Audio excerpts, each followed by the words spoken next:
जय श्री राम भाइयों। मैं अधिवक्ता विनोद कुमार आज फिर आपके सामने उपस्थित हूँ। जैसा कि आप सभी लोग जानते हैं कि अभी जो विधानसभा के चुनाव हुए थे उसमें मैं विधायक का चुनाव लड़ चुका हूँ और आने वाले समय में हो सकता है कि आप लोगों के सहयोग से, आशीर्वाद से मैं दोबारा प्रयत्न करूँ। काफ़ी समय बाद मैं आज फिर आपके सामने इस वीडियो के माध्यम से उपस्थित हूँ अपने विचारों को लेकर। काफ़ी लोगों के, आप भाइयों के फ़ोन भी आए कि भाई विधायक जी क्या हुआ, इलेक्शन के दौरान ही सभी समाज सेवियों को मौका मिलता है जनता से रूबरू होने का और उसके बाद सब गायब हो जाते हैं। तो मैं आपको बता दूं, मेरा थोड़ा सा स्वास्थ्य ख़राब चल रहा था और आज भी आप मेरी आवाज़ को अगर सुन रहे हैं तो थोड़ा सा आपको ये यकीन हो जाएगा कि हाँ भाई, वाकई में मेरा स्वास्थ्य ख़राब चल रहा था, इसलिए मैं किसी से कोई बात नहीं कर सका। बहरहाल आज मैं इस विषय को लेके उपस्थित हुआ हूँ। जैसे कि आपने देखा होगा कि प्रधानमंत्री जन कल्याणकारी योजनाएं काफ़ी चल रही हैं और उनमें एक जो सबसे ज़्यादा फ़ायदा पहुंचा रही है जनता को, वो है आवास योजना। प्रधानमंत्री आवास योजना के अंतर्गत काफ़ी लोगों को फ़ायदा पहुंचा है। इसमें मैं आपको एक बात और बता दूं कि इसमें, जैसे कि आप शायद जानते हैं, अखबार में भी आया था कि मैं 2010 से बीजेपी का कार्य करता रहा, बीजेपी के लिए ही वोट मांगे थे। इस बार थोड़ा-सा मैंने अपना अलग छवि बनाने का प्रयास किया। तो उसका भी एक रीज़न था, वो भी पत्रकार भाइयों ने न्यूज़ में छापा था कि अभी 13 अक्टूबर 2020 को दहली गेट क्षेत्र में मेरे मकान के बराबर एक फैक्ट्री में विस्फोट हुआ और उससे मेरा 3 मंजिला मकान था 80 वर्ग में बना हुआ, वो पूरा ध्वस्त हो गया, पूरा जमी-दोज हो गया। उसमें हम 3 परिवार थे, मेरे पिताजी, मैं और मेरा छोटा भाई, हम तीनों की फैमिली थी। उसमें सब सामान बेकार हो गया था। माताजी भी और बहन भी दोनों मरणासन स्थिति में निकले थे। तो जैसा कि मैंने बताया कि मैं 2010 से बीजेपी का कार्यकर्ता रहा हूँ और पूर्व विधायक श्री संजीव राजा जी और मेयर शकुंतला भारती जी और तुम्हारे सतीश गौतम सांसद जी, अनिल पाराशर जी कोल विधायक और ठाकुर दलवीर सिंह जी, सब से मेरी दुआ सलाम थी, सभी मुझसे परिचित थे। लेकिन एक ऐसा समय आया जिसमें कि ये लोग चाहते हुए भी कुछ नहीं कर पाए। इन सब ने अपने लेटर पैडों पर भी मेरे लिए सहायता के लिए सरकार को लिखा, लखनऊ तक लेटर गए और मैंने भी एज़ अ एडवोकेट काफ़ी लिखा-पढ़ी करी, लेकिन ज़मीनी स्तर पर हुआ कुछ नहीं। मेरी लिखा-पढ़ी से इतना मुझे बेनिफिट मिला कि जो मेरी क्षति थी उसका राजस्व निरीक्षक थे पंकज गुप्ता जी, उन्होंने आकलन किया तो सब घटा बढ़ाकर उन्होंने जो भी बनाया अपने हिसाब से कैलकुलेशन करके, वो करीब 25 लाख का उन्होंने एस्टीमेट बनाया था कि हाँ जी, आपका जो है इतना तो नुकसान हुआ है। ये उसका मेरे पास डीएम महोदय जो उस समय पर तत्कालीन जिला अधिकारी थे, श्री चंद्रभूषण सिंह, ये आपको दिख रहा होगा, इसमें यहाँ मैंने अंडरलाइन भी किया हुआ है कि 25 लाख की क्षति का इसमें आकलन हुआ था। और ये लेटर जो है 12 जनवरी 2021 को उप सचिव माननीय मुख्यमंत्री जी, उत्तर प्रदेश शासन, मुख्यमंत्री कार्यालय अनुभाग 4 को गया था। तो इसका मुझे दिखाने का आपको ये है कि जैसे कि हम लोग पॉलिटिकल पार्टियों में जुड़े रहते हैं और मैं आपको एक बात और बता दूं कि मैं 15 जुलाई 2020 को एक ये संगठन चल रहा है था उस समय पे, प्रधानमंत्री जन कल्याणकारी योजना प्रचार प्रसार अभियान। इसमें अधिवक्ता प्रभाग का मैं जो है जिला अध्यक्ष रहा। और ये सब कार्य करने के बावजूद भी और सब परिचित होने के बावजूद भी और सरकार से मुझे कोई सहयोग नहीं प्राप्त हुआ।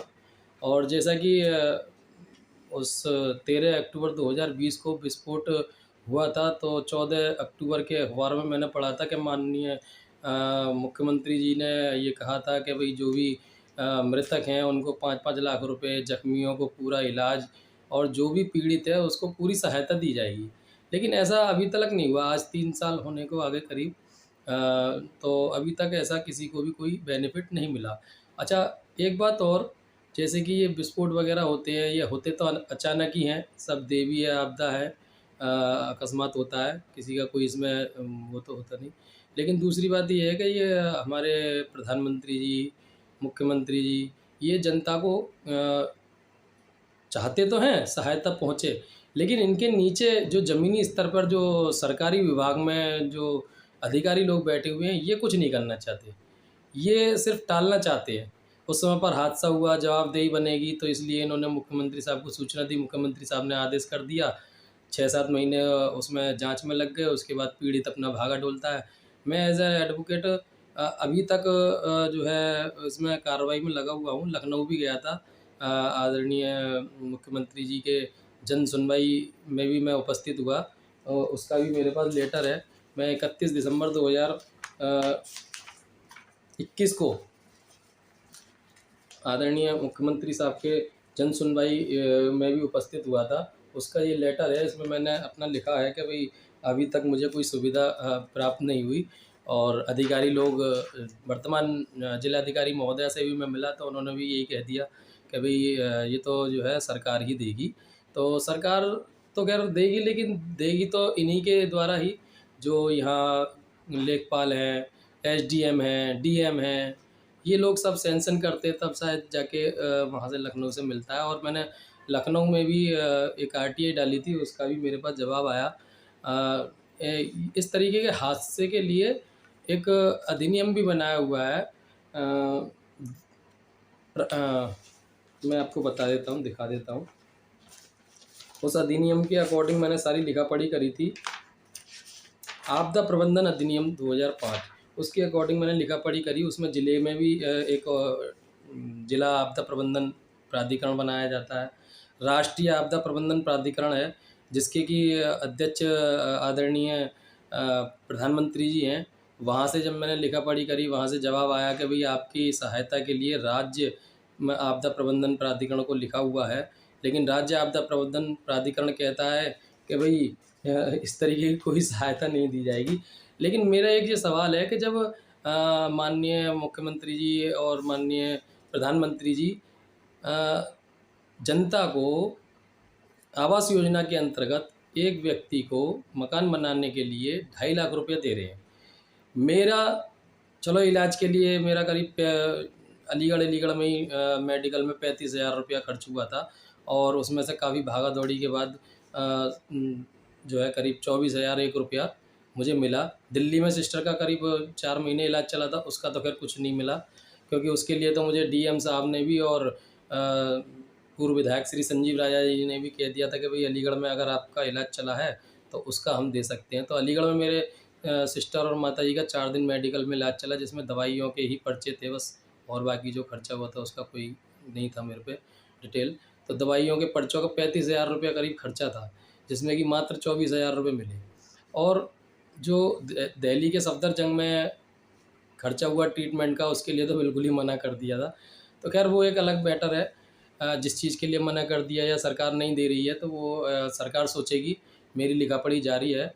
मेरा आज जो सवाल है, जैसे कि मैं कुछ दिन से देख रहा था कि अखबार में आ रहे हैं साहब, प्रधानमंत्री जी जो है जन कल्याणकारी योजना काफ़ी चला रहे हैं, उसका लोगों को बहुत फ़ायदा मिल रहा है, और उसमें सबसे बड़ा जो फ़ायदा मिला है जनता को, वो आवास योजना का ही मिला है। और मेरी भी समस्या इस आवास योजना के ही अंतर्गत आती है, क्योंकि मेरा जो 3 मंजिला मकान था, उसका जब नुकसान जो राजस्व निरीक्षक थे पंकज गुप्ता जी, उन्होंने आकलन किया तो 25 लाख माना।